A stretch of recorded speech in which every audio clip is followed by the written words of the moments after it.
តើអ្វីដែលធ្វើឲ្យលោកពូលនៅតែបន្តរត់ក្នុងជីវិតខាងឯវិញ្ញាណរបស់គាត់បើទោះជាគាត់ជួបនៅឧបសគ្គជួបនៅទុក្ខលំបាកជួបនៅបញ្ហាជីវិតយ៉ាងណាក៏ដោយនោះហើយថ្ងៃនេះយើងនឹងមើលជាមួយនឹងគ្នានៅក្នុងភីលីបជំពូក3ខ13និងខ14ដែលលោកពូលចង់ប្រាប់ដល់យើងអំពីការមួយដែលជំរុញដល់គាត់ឲ្យមមុលហើយទៅមុខបើទោះជាឧបសគ្គឬការរងទុក្ខកើតឡើងដល់ជីវិតរបស់ផងគាត់យ៉ាងណាក៏ដោយនោះភីលីបដែលយើងនឹងសិក្សាជាមួយនឹងគ្នានៅពេលបន្តិចទៀតនេះយើងនឹងមើលឃើញអំពីការបដោតខ្លាំងជាងគេហើយធំជាងគេរបស់ផងលោកពូលដែលពីខមុនយើងបានមើលជាមួយនឹងគ្នាអំពីសេចក្តីដែលលោកពូលសង្វាតចង់បានខ្លាំងជាងគេបំផុតនៅក្នុងជីវិតរបស់ផងគាត់តែការនោះគឺជាសេចក្តីដែលប្រសើរជាងល្អជាងហើយអស្ចារ្យជាងនៅអ្វីៗទាំងអស់ប៉ុន្តែយើងនឹងមិនស្កប់ពីទីកន្លែងដែលយើងកំពុងតែនៅខាងឯវិញ្ញាណរបស់ផងយើងនោះទេនោះហើយគឺជាអ្វីដែលលោកពូលបានបង្រៀនដល់យើងកាលពីលើកមុនពីព្រោះយើងគ្រប់គ្នានៅមានចន្លោះខាងឯវិញ្ញាណដែលយើងត្រូវធ្វើដំណើរទៅហើយយើងមិនទាន់ទៅដល់កន្លែងដែលយើងនឹងទៅនោះទេហើយការនេះគឺជាអ្វីដែលយើងនឹងមើលនៅថ្ងៃនេះគឺត្រូវមមុលទៅខាងមុខទៅដល់គោលដៅដែលយើងត្រូវទៅសូមបងប្អូនដែលមានព្រះគម្ពីរ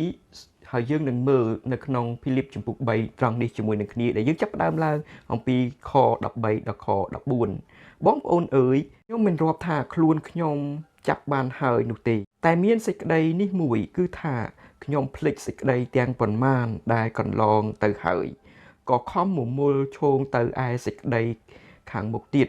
ទាំងរត់តម្រង់ទៅឯទីដើម្បីឲ្យបានរង្វាន់នៃការងារដ៏ខ្ពស់របស់ព្រះក្នុងព្រះគ្រីស្ទយេស៊ូវនៅដើមខទី13នេះលោកពូលបាននិយាយមកចំដល់គ្រឹះបរិស័ទទាំងអស់ដោយថាបងប្អូនអើយខ្ញុំមិនទាន់រាប់ថាខ្លួនខ្ញុំបានហើយនោះទេម្ដងទៀតអ្វីដែលគាត់ចង់និយាយនៅកន្លែងនេះគឺជាសេចក្តីនៅខទី12ដែលយើងសិក្សាកាលពីលើកមុនគាត់ចង់ប្រាប់ដល់យើងថាយើងមិនទាន់ទៅដល់នោះទេគាត់ចង់ប្រាប់ថាគ្រឹះបរិស័ទទាំងអស់មិនត្រូវឈប់នោះទេមិនត្រូវឈប់ក្នុងការដែលស្គាល់ដល់ព្រះគ្រីស្ទកាន់តែពេញលេញឡើងនៅក្នុងជីវិតនោះទេព្រះគម្ពីរពេត្រុសខ្សែទី2ជំពូក3បាននិយាយថាចូលឲ្យអ្នករាល់គ្នាបានធំធាត់ឡើងក្នុងព្រះគុណនៃព្រះម្ចាស់ហើយក្នុងការដែលស្គាល់ដល់ព្រះគ្រីស្ទយេស៊ូវជាព្រះម្ចាស់នៃយើងវាប្រៀបដូចជាការដែលចង់បានព្រះគ្រីស្ទ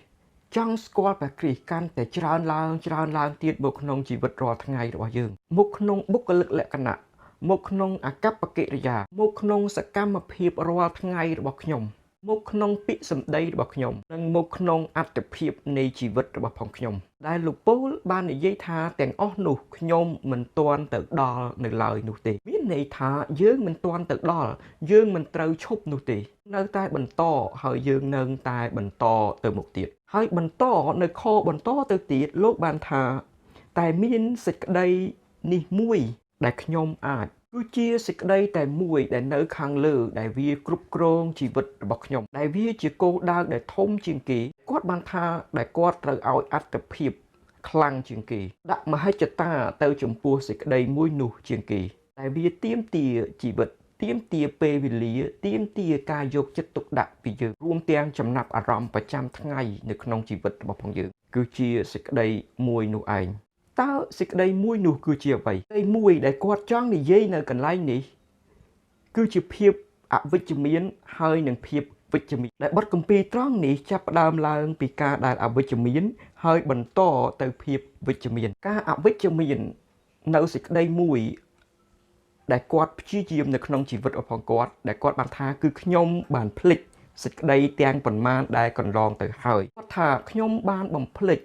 នៅជីវិតពីអតីតកាលរបស់ផងខ្ញុំអស់ហើយខ្ញុំអត់រំលឹកវាខ្ញុំអត់យកវាមកដើម្បីធ្វើជាអំណួតរបស់ផងខ្ញុំទៀតនោះទេដែលលោកពូលនិយាយនៅត្រង់នេះប្រៀបដូចជាភាសារបស់ផងកីឡាករបងប្អូនប្រហែលជាដឹងហើយអ្នកកីឡាករដែលរត់ប៉ាណាំងដែលពូកែជាងគេហើយខ្លាំងជាងគេមិនមែនជាម្នាក់ដែលរត់បណ្ដើរហើយងាកក្រោយបណ្ដើរហើយងាកឆ្វេងឬក៏ងាកស្ដាំបណ្ដើរនោះទេនេះហើយជារូបភាពដែលលោកពូលចង់និយាយនៅត្រង់នេះតើលោកពូលចង់និយាយអំពីអ្វីពីការដែលបែរទៅខាងក្រោយនៅក្នុងជីវិតរបស់ផងលោកនោះគាត់ចង់និយាយថាអាចជាអំពើបាបអាចជាកំហុសពីអតីតកាលអាចជាការឈឺចាប់ពីអតីតកាលជំងឺរ៉ាំរ៉ៃនៅក្នុងជីវិតរបស់ផងយើងកាលពីមុនភាពបរាជ័យផ្សេងពីអតីតកាលក្នុងជីវិតរបស់ផងយើងលោកពូល បានរៀបរាប់អំពីជីវិតរបស់ផងគ្រឹះបរិស័ទប្រៀបដូចជាកីឡាករដែលរត់តម្រង់ទៅលើទីដែលគាត់លើកទឹកចិត្តសូមកុំឲ្យងាកទៅឆ្វេងហើយងាកទៅស្ដាំបងប្អូនប្រហែលជាដឹងហើយអ្វីដែលទាញជីវិតរបស់ផងយើងបន្ថយល្បឿននៃការរត់ក្នុងជំនឿរបស់ផងយើងដែលនោះប្រហែលជាវាមិនមែនមកពីភាពបរាជ័យនៅក្នុងអតីតកាលរបស់ផងយើងនៅក្នុងការរត់រាល់ថ្ងៃរបស់ផងយើងប្រហែលជាភាពជោគជ័យណាមួយដែលបន្ថយល្បឿនរបស់ផងយើងប្រហែលខ្ញុំមើលឃើញហើយគ្រឹះបរិស័ទដែលជោគជ័យភាគច្រើនតែងតែបន្ថយល្បឿននៃការរត់របស់ផងគាត់ជាមួយនឹងព្រះបន្ទាប់មកយើងចាប់ផ្ដើមមានអារម្មណ៍ថាសុខស្រួលបន្ទាប់មកយើងចាប់ផ្ដើមយឺតទៅហើយយឺតទៅបន្ទាប់មកយើងចាប់ផ្ដើមឈប់រុញវាតទៅមុខទៀតឈប់មមូលទៅកាន់ទីព្រ័ត្រតទៅមុខទៀតសូមស្ដាប់នៅអ្វីដែលព្រះយេស៊ូវបានមានបន្ទូលនៅក្នុងព្រះគម្ពីរលូកាចំពុក9ដែលថាអ្នកណាដែលដាក់ដៃកាន់នង្គ័លងាកបែរក្រោយនោះមិនគួរនឹងនគរព្រះទេអរលោកបងប្អូនហើយនឹងខ្ញុំសូមចាំថានៅពេលដែលយើងរត់នៅទីប្រណាំងយើងអត់មានកញ្ចក់ដើម្បីនឹងមើលទៅខាងក្រោយរបស់យើងនោះទេអរលោកបងប្អូនហើយនឹងខ្ញុំគួរតែទុកសេចក្តីពីអតីតកាលឲ្យវានៅតែជាអតីតកាលឈប់យកវាតាមខ្លួនយើងរាល់ថ្ងៃតទៅទៀតវាហួសហើយដាក់វានៅឯឈើឆ្កាងរបស់ផងព្រះយេស៊ូវលន់តួនៅអំពើបាបរបស់ផងអរលោកបងប្អូនសម្លឹងទៅមុខមមូលទៅមុខតម្រង់ទៅជីវិតដែលប្រសើរជាងដែលគាត់បាននិយាយនៅកន្លែងនេះថាក៏ខំមមូលឈោងទៅឯសេចក្តីខាងមុខទៀតមានន័យថាឈោងចាប់ឲ្យតឹងតាមអ្វីដែលអាចធ្វើទៅបានមមូលទៅកាន់ព្រះយេស៊ូវគ្រីស្ទទៅកាន់ការដែលស្គាល់ដល់ទ្រង់ទៅកាន់ការដែលរីធំធាត់ក្នុងការដែលស្គាល់ដល់ព្រះបន្ទូលរបស់ផងព្រះអង្គប្រឹងហាត់នៅគ្រប់ទាំងសរសៃខាងឯវិញ្ញាណទាំងអស់នៅគ្រប់សារពាង្គកាយនៅក្នុងជីវិតរបស់ផងយើងប្រហែលជាបងប្អូនខ្លះនៅពេលដែលអរបងប្អូនបានឮនៅសេចក្តីទាំងនេះអរបងប្អូនប្រហែលជានឹងថាហូវាពិតជាធំណាស់សម្រាប់ខ្ញុំវាលំបាកណាស់សម្រាប់ខ្ញុំគ្រាន់តែចង់ធ្វើជាគ្រឹះបរិស័ទធម្មតាតែប៉ុណ្ណោះប៉ុន្តែអរលោកបងប្អូនត្រូវចាំថាយើងទាំងអស់គ្នាត្រូវបានជំរុញចិត្តកម្លាចិត្តត្រូវមានវិន័យខ្ពស់នៅក្នុងជីវិតខាងឯគ្រឹះបរិស័ទរបស់ផងយើងមិនមែនដោយការផ្សាំជីវិតរបស់ផងយើងឬក៏ស្កប់នៅជីវិតរបស់ផងយើងទៅនឹងអ្វីដែលនៅជុំវិញយើងនោះទេហើយលោកពូលលោកក៏មិនអង្គុយចាំនៅខាងក្រោយតែគាត់មមូលទៅមុខទៅឯជីវិតនៅខាងមុខព្រោះវាមានតម្លៃជាងវាអស្ចារ្យជាងវាគឺជាសម្បត្តិដ៏ធំជាងសម្រាប់យើងដែលនោះឯងគឺជាអង្គព្រះយេស៊ូវគ្រីស្ទជាព្រះម្ចាស់នៃយើងអរលោកបងប្អូនហើយតើការនេះបាននិយាយអ្វីខ្លះមកកាន់ជីវិតរបស់អរលោកបងប្អូននៅថ្ងៃនេះតើជីវិតខាងឯវិញ្ញាណរបស់ផងអរលោកបងប្អូន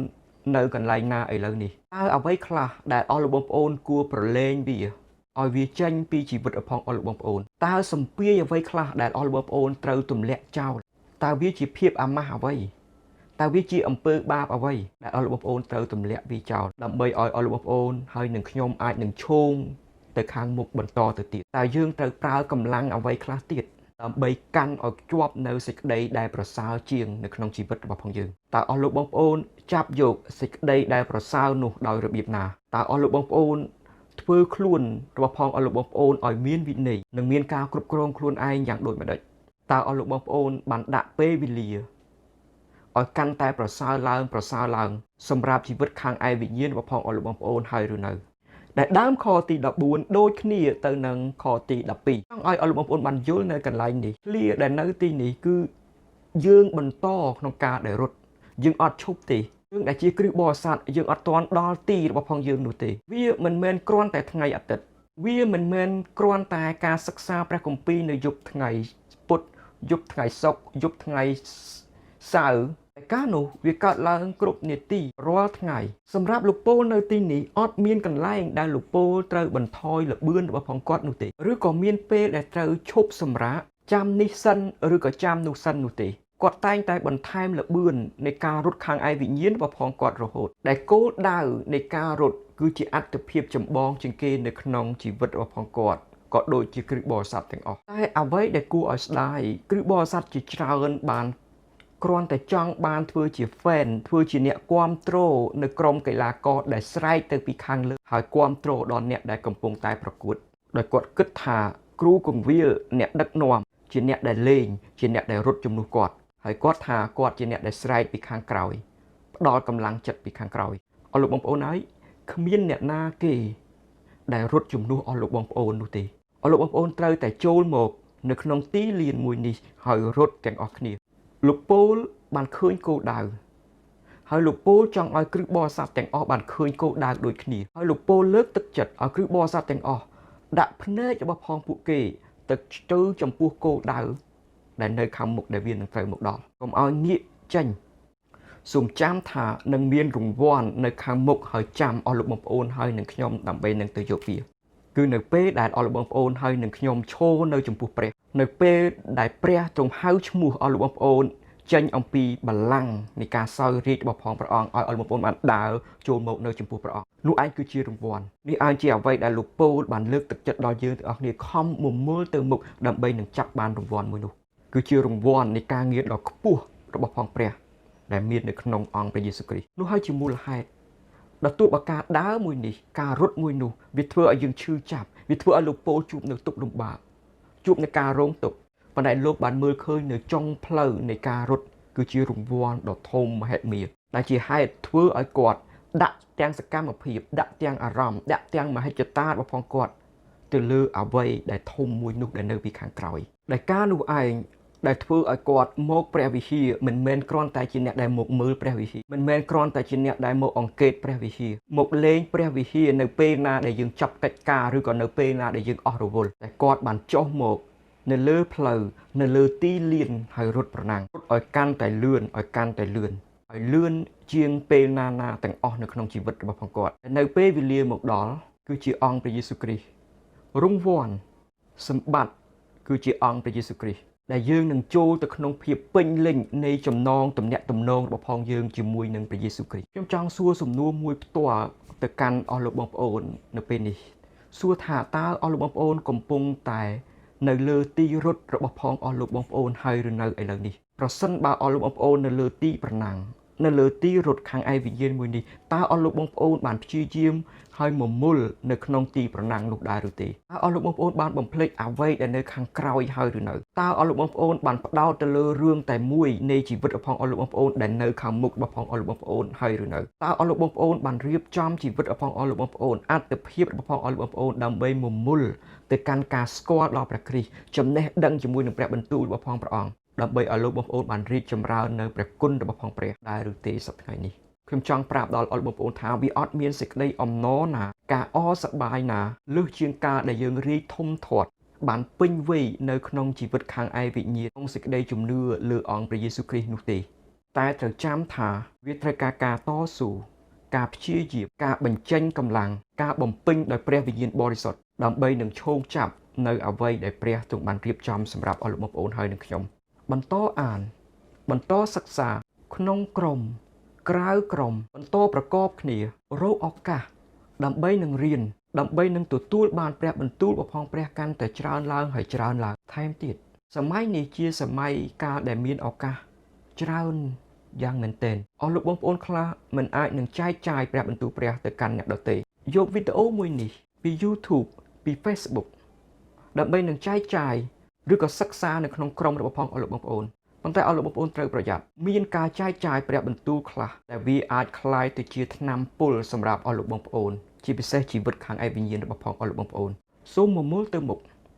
សូមចាប់ឲ្យជាប់នៅទីផ្ដាច់ព្រាត់ហើយអស់លោកបងប្អូនហើយនឹងខ្ញុំយើងនឹងមានអំណរនៅរង្វាន់ជាមួយនឹងវត្តមានរបស់ផងព្រះយេស៊ូវគ្រីស្ទហើយសូមព្រះអង្គប្រទានពរ